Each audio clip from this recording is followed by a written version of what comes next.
Eh bien bonjour à tous et bienvenue dans cette vidéo du samedi 27 décembre 2025. J'espère que vous avez passé des bonnes fêtes de Noël. Les fêtes vont continuer puisque la semaine prochaine nous atteignons le jour de l'an. Donc là, on va être encore un petit peu speed durant ces derniers jours de fêtes de fin d'année. D'ailleurs, les cartes le disent bien, hein, c'est pour ça que je vous dis ça. La première carte qui ressort, c'est la carte donc de l'encre, voilà. Cette encre nous parle aussi de quelque chose de lourd, mais aussi de stabilité, d'ancrage, voilà, qu'il est temps peut-être aussi de poser certaines choses, hein.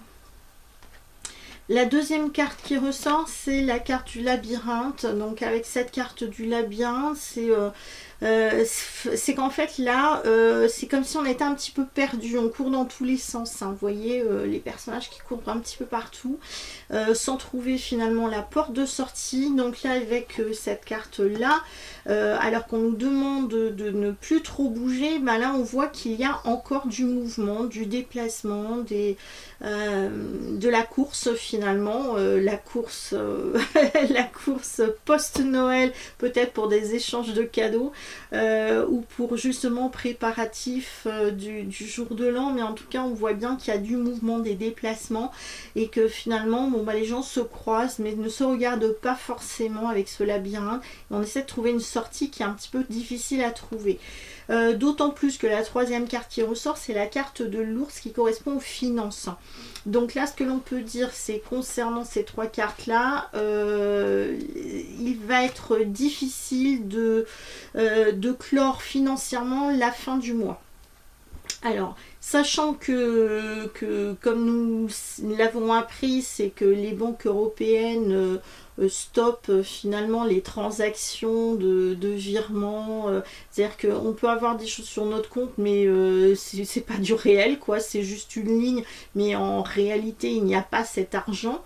Donc, il faudra attendre le 29 avant que les banques ne débloquent finalement cet argent officiellement sur nos comptes. Donc là, ce qu'on peut voir, c'est que là, on a des difficultés concrètes financières. Donc là, ça peut être par exemple le cas. On pense avoir cet argent sur les comptes alors qu'en réalité, cet argent, il est quelque part perdu dans une sphère de, de non-existence. Moi, je n'y connais rien sur les banques, mais là, ce qui est certain, c'est que d'un point de vue quand même un petit peu de réflexion et un peu terre à terre, qu'est-ce qui se passe pendant 4-5 jours et qu'est-ce qu'ils font avec notre argent. Je pense qu'ils sont en train de jouer avec notre argent durant ces quelques jours. Donc là, il est question d'argent, de difficultés financières, d'avoir des difficultés à boucler la fin du mois. Et je pense qu'en effet, avec je dirais, les difficultés que nous avons déjà depuis quelques temps d'un point de vue financier, entre les factures qui augmentent sans cesse, le gouvernement qui nous demande de nous serrer encore plus la ceinture, mais à un moment donné, quand on est arrivé au dernier cran de la ceinture, on ne peut pas la serrer plus, hein. Donc là, il y a aussi quelque chose qui ne va pas de ce côté-là.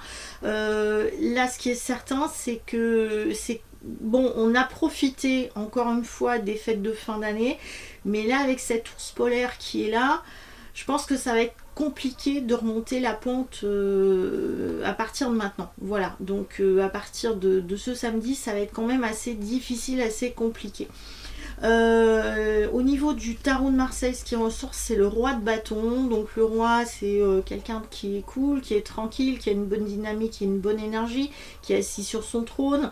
Je crois qu'il est réaliste aussi, ce roi de bâton. Il sait ce qui... Voilà, il connaît la réalité, il sait ce qui se passe actuellement. Il sait ce qui va et ce qui ne va pas, mais il reste confiant. Il y a une certaine confiance à travers ce roi de bâton. Donc là, je pense que il faut être réaliste aussi à un moment donné. Est-ce que ça vaut le coup véritablement de dépenser et puis après de se dire on n'a plus d'argent peut-être, ou peut-être pas. Je pense que là, il y a une question de, voilà, on fait attention, on est conscient, mais on ne rentre pas dans une dynamique non plus de peur. Voilà, c'est un petit peu ce que nous conseille ce roi de bâton là. Son message est le suivant: mon règne est aigu et fin comme la pointe d'une épingle. Je peux saisir un papillon par les ailes sans le blesser. Telles sont ma force et ma délicatesse. Si je t'attire comme un aimant, si je te fascine, si je te réchauffe, c'est parce que je suis nul autre que ta propre puissance. Voilà le très beau message du roi de bâton, donc pour ce samedi. Je vous dis à bientôt pour une prochaine vidéo, et puis en attendant, prenez soin de vous. Ciao.